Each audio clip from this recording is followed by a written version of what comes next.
Hey guys, how's it going? This is Natinator, and welcome back to another Creepypasta reading. This story is really damn good, with one sick twist at the end. I hope you enjoy. There's also a gore warning at the beginning of this story, so if you got something against lots of gore, then this is not the story for you. But also, don't let that turn you away, because it really is a good story if you're not a fan of gore, though. Anyway, it's titled Restless Hands. Now, as always, turn out the lights, get comfortable, and let the story begin. Since I was a child, I'd always felt the need to move my hands and fiddle with objects. My parents would always pester me about it, how I couldn't do well with keeping them still and picking up and messing with things. This affected me in more parts of my life than I would think of. I had difficulty making friends, as I would typically touch and tangle with belongings that weren't my own. This was because I began to grow an intolerable, unrelenting madness when my hands didn't move, even a short period of time. The condition became so common after time that I sometimes wouldn't even feel or notice my own movements. Others would question curiously on why my fingers contorted and twisted in conversation, or why I would loudly tap on a desk during the middle of an essential test. I would only apologize and say it was just a habit of mine. My parents never saw it as any real issue, as they believed it to be common for my early age. My hands, with no surprise, also had a damaging impact on my process of sleep over the years. The feeling of my fingers became much more noticeable when I would seek rest. They dragged, curled, rapidly spread apart and closed, and did any other movements that would interrupt my falling into sleep. Sleeping medication helped to a point, but began to be ineffective when the problem continued to develop. After years of attempting to cope with the problem, I took on a career that would involve an amount of finger movement, such as typing, in hopes that it would progressively lower my urges. I worked in an office building, and to my surprise, the problem never bothered me as much during the day. I still felt the urges to tighten and stretch my fingers, but it was never an obstacle to any task. I felt like a normal human. Everything would change at night, when I would be alone. The problem always returned far worse, more than I could often handle. It was because of this phenomenon that I began to see the condition as more of a possession. This sounds completely insane, I know, but my hands seemed to come alive in some sort of way when I was alone and exposed. They felt more there, more apparent than any other part of my body. With my parents out of my life and unable to refuse, I finally went to a doctor with the problem. He couldn't even explain what the source of the condition was, as he had never seen an issue that was acquainted with the hands in such a way.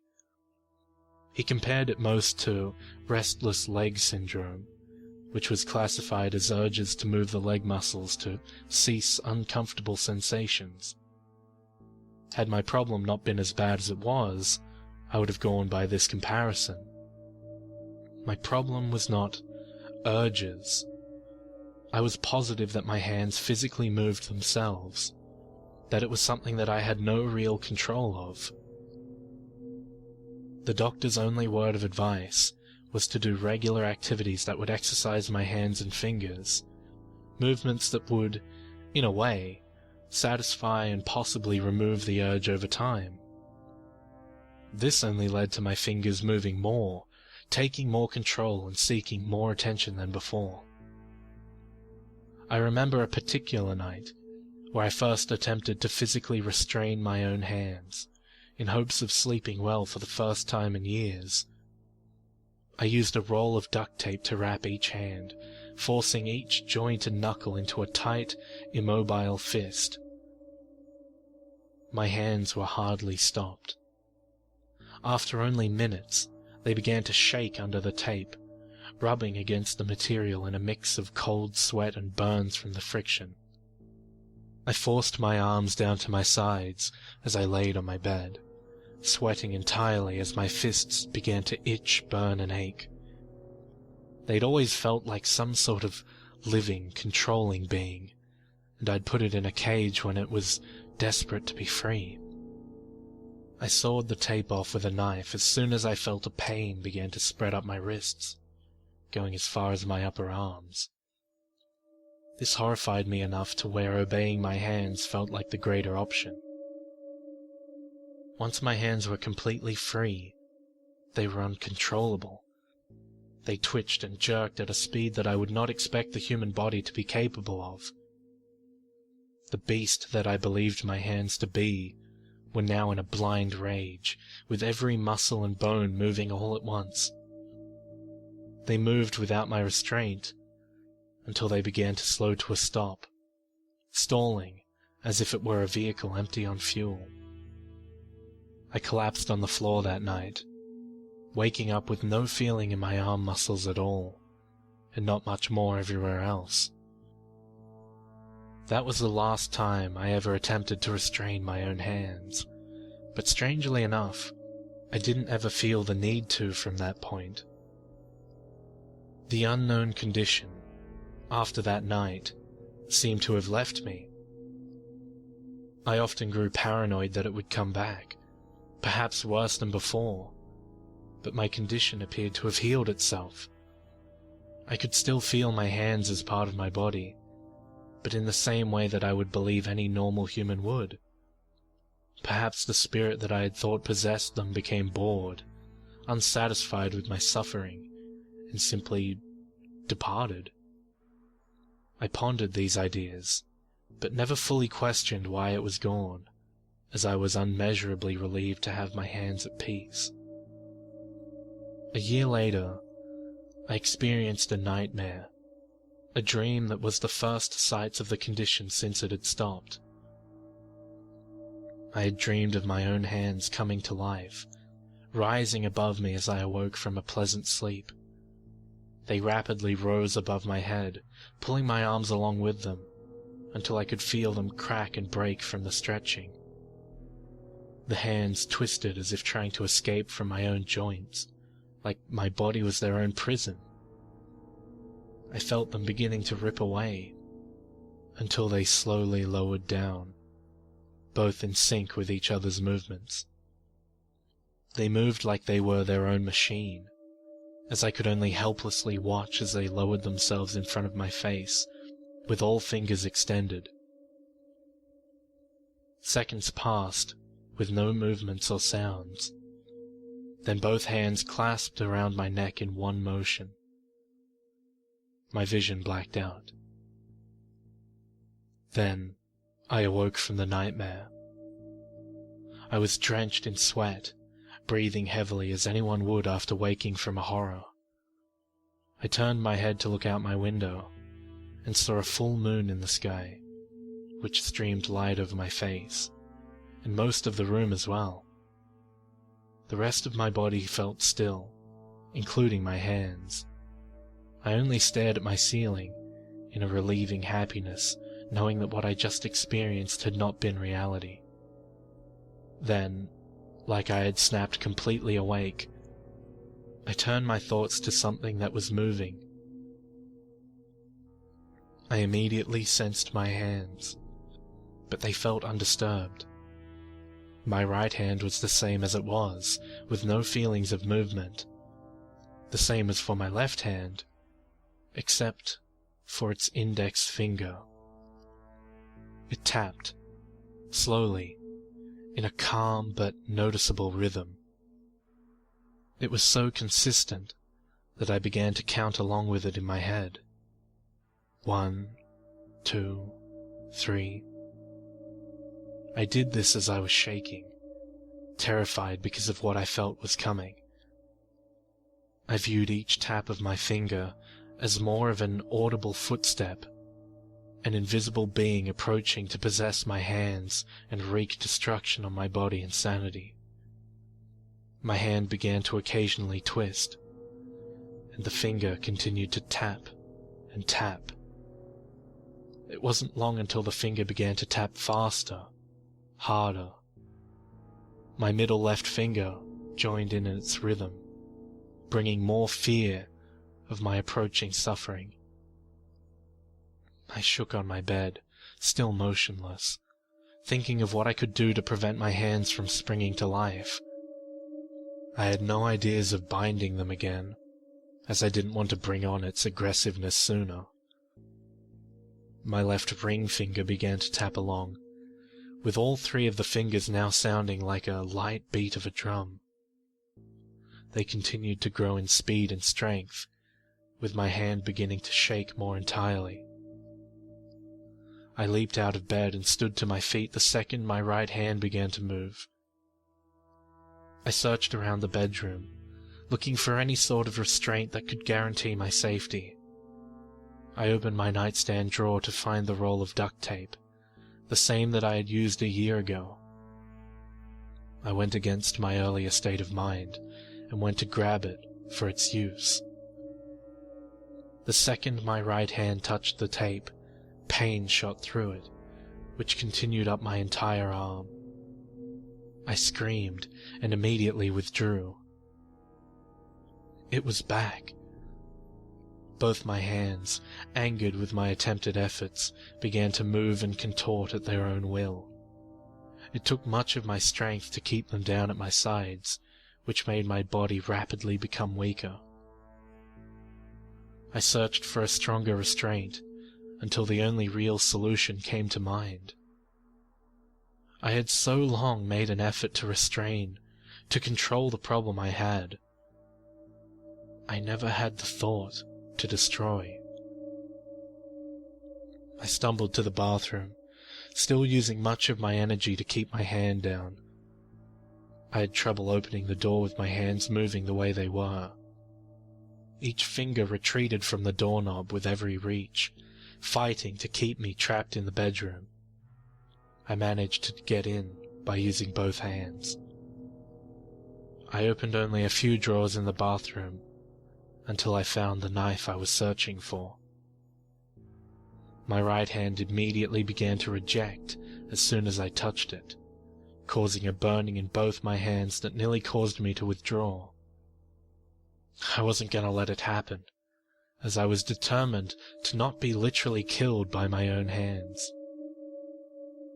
Pain began to spread more throughout my body as I gripped the knife tightly in my right hand. I went down on my left hand first. I felt no difference in pain when the index finger went first. I slammed the knife down on it with most of the strength I had left to use, and it went with no resistance. The middle finger wasn't as easy. The knife slammed down on it, but only went halfway through. This may have been because I had less strength to use on the next swing. It went on the second hit. The ring finger also went with only one swing. Blood began to drain out of my now desecrated hand, and then moved across the counter and onto the floor. Rather than swing down on the pinky, it severed off easily with a few saws of the knife, which took a little less energy than a full swing.